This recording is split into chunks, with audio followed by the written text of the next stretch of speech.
So I want you to note that the murderer, the perpetrator of this heinous crime, had a go cam or something on his head and was doing a live stream of what he was doing in the mosque. Since it was live, it went right to Facebook. It was posted immediately. Even though Facebook took it down fairly quickly, it was copied hundreds of times. The government of New Zealand, you heard the Prime Minister of New Zealand speak there, very impressive woman, made it like a federal hate crime to copy the video, and they have caught some people who did it. Not too much more on that recently. Also, the types of people who would share this video would use it to further organize, further fire themselves up for whatever kind of further action. So, evil, if there's a stronger word than evil, please tell me. Content allowed up. Now, how would this have ever happened with a TV network, folks? Wouldn't have happened. Can't even show a nipple on a TV network. Well, if you do, there are repercussions.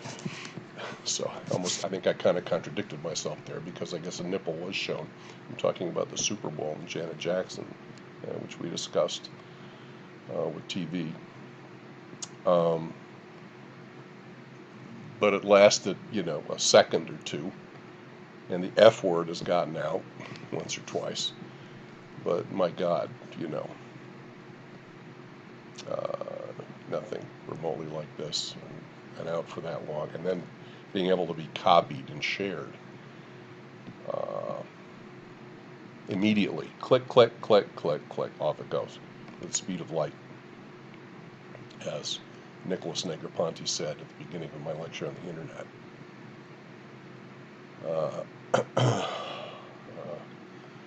No longer atoms, but bytes. No weight. Can be sent at the speed of light, copied, shared, everything else enabled. Particularly by this kind of medium, social networks. It's a problem, folks. It's a problem.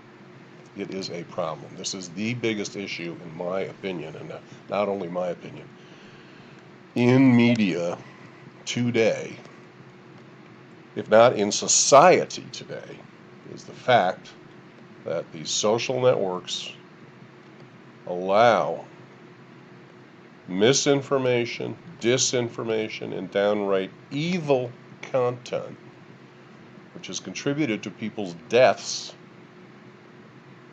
to be shown and distributed on their sites.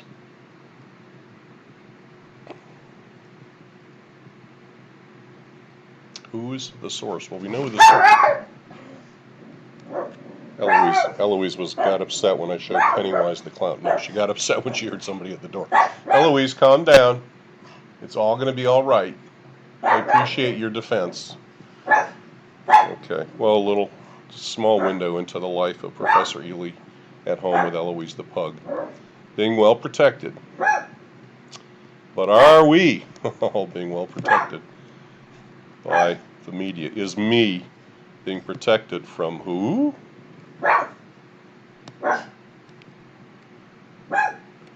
I saw this, Eloise, I'm busy now, I'm working now, come on. I saw this posted on the NPR website. The WNYC is the local. Is the local. She's nothing if not persistent. This is the local National Public Radio website, and it's a way to figure out people's characters. They call it a character alignment grid.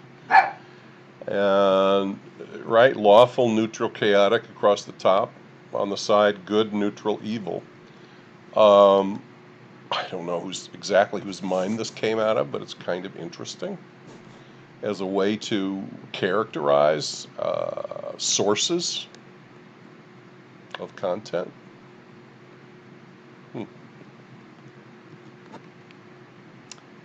Now, One thing that has come up in some of the SMAMBER analyses I've read you guys have done, particularly those that apply to films like Network. Who is the source? Who is the real source? Now, when it's a book, the person may have a pen name, a nom de plume, not be using his or her real given birth name. But it's usually pretty easy to find out who's written the book in most cases, almost all cases. Newspaper articles, magazine articles usually have someone's name. Yeah, they can plagiarize. Of course, that's also an issue. They're not really the author. They just publish it under their name. That's an ethical issue, copyrights and plagiarism. With films, TV shows, YouTube videos might be a little more difficult to find out who really had the idea that started it. With the film, it might be the author of the book. It might be Alice Walker, who wrote The Color Purple. It's not Steven Spielberg. He was involved in the content, but it's really her content. He doesn't change it that much. With the film Network, Patty Chayefsky, a brilliant writer who won Oscars and wrote other brilliant films you can look up. Look up the film Marty, for instance. Wrote Network. So it's really his creation. Also a very strong director, Sidney Lumet, was involved, maybe changed it somewhat. So, but in other cases with a film, it might be a director who reinterprets a book. Or it might be Orson Welles, Citizen Kane. Obviously, he did not write Citizen Kane. He directed it. A guy with a nickname, with the last name of Mankiewicz, Herman Mankiewicz, I believe, was the primary author of Citizen Kane. Most people feel there was a movie about it called Mank, M-A-N-K. So you have to do some research. Don't just always assume it's the writer. Don't just always assume it's the director. It's mostly going to be the writer, but you need to do a little research, a little detective work. That's Sherlock Holmes, by the way. An older version of Sherlock Holmes before Robert Downey started playing it. He was a famous detective, Sherlock Holmes, fictional detective. But you've got to do a little detective work to find out who is the source and what is that source's perspective, what is the background.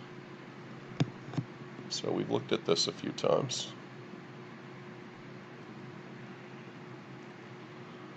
This is what Stanley Barron, we've looked at this too, the author of our text, says about what it means to be media literate. I'm highlighting the one in yellow. I think it's the most important.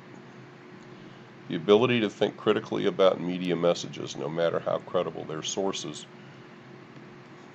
Also the ability to do some research about the source. Here is a revision of our SMAMBER. I've added. What do we know about the original author, the creator? You may have to do some real research here, and if you can't find an answer, in other words, if you can't find out who's really behind something, if you check out some of those Russian Facebook groups and find out that they don't really exist, yes, our government can track it to a Russian computer, but you may not have the ability to do that from your home. If you do, I'm impressed. But if you can't find a real source, that tells you something too, doesn't it? No changes here. Is the message supported by the facts? So for this COVID osteopath, trying to get people not to buy vaccines, but to buy whatever crap he's selling instead, what are the facts? He's citing some studies that were done somewhere.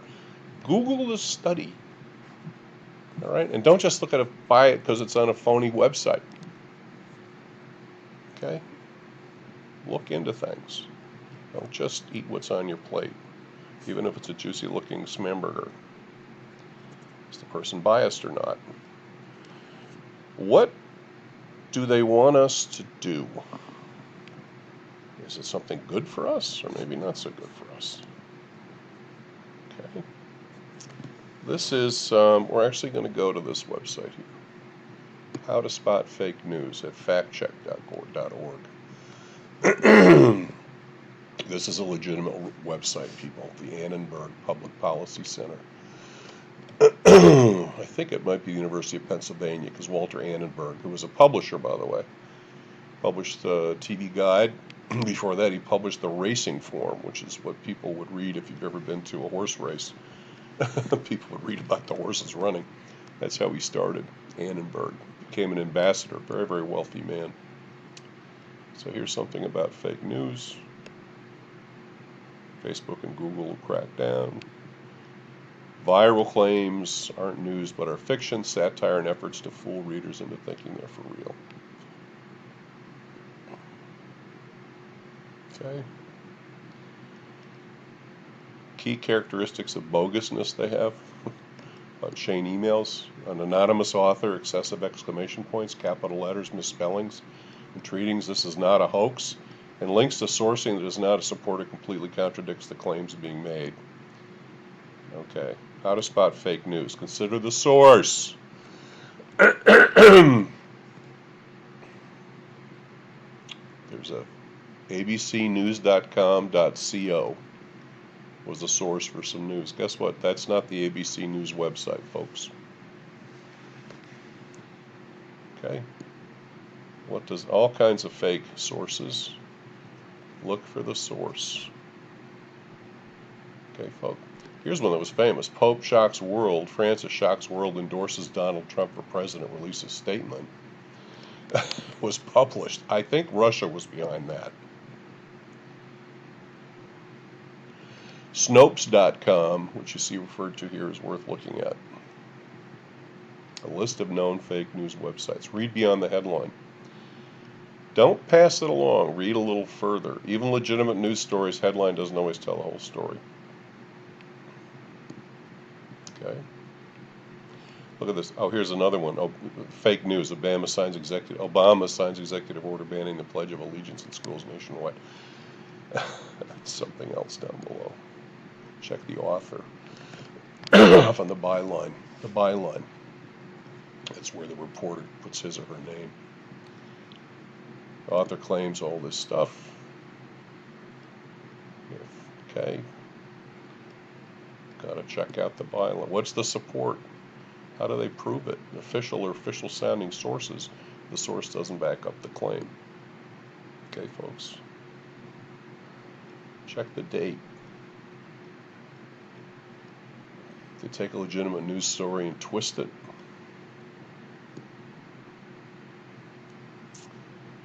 Okay. CNN money supposedly ran Ford shifts truck production from Mexico to Ohio. And that's not true. Okay. And then there's satire, like The Onion. Okay. Check your biases. Confirmation bias leads people to put more stock in information that confirms their beliefs and discount information that doesn't. This is important. Try this simple test. What other stories have been posted to the news website that is the source of the story that just popped up in your Facebook feed? You may be predisposed to believe that Obama bought a house in Dubai, but how about a story on the same site that carries the headline, Antarctica Guardians retaliate against America with massive New Zealand earthquake? You gonna believe that? Consult the experts. Factcheck.org, Snopes.com, PolitiFact.com are all sites you can check to see what's going on. Okay, and I've got my dog now wanting to sit on my lap for a minute, so I'm going to stop and pick up in a second.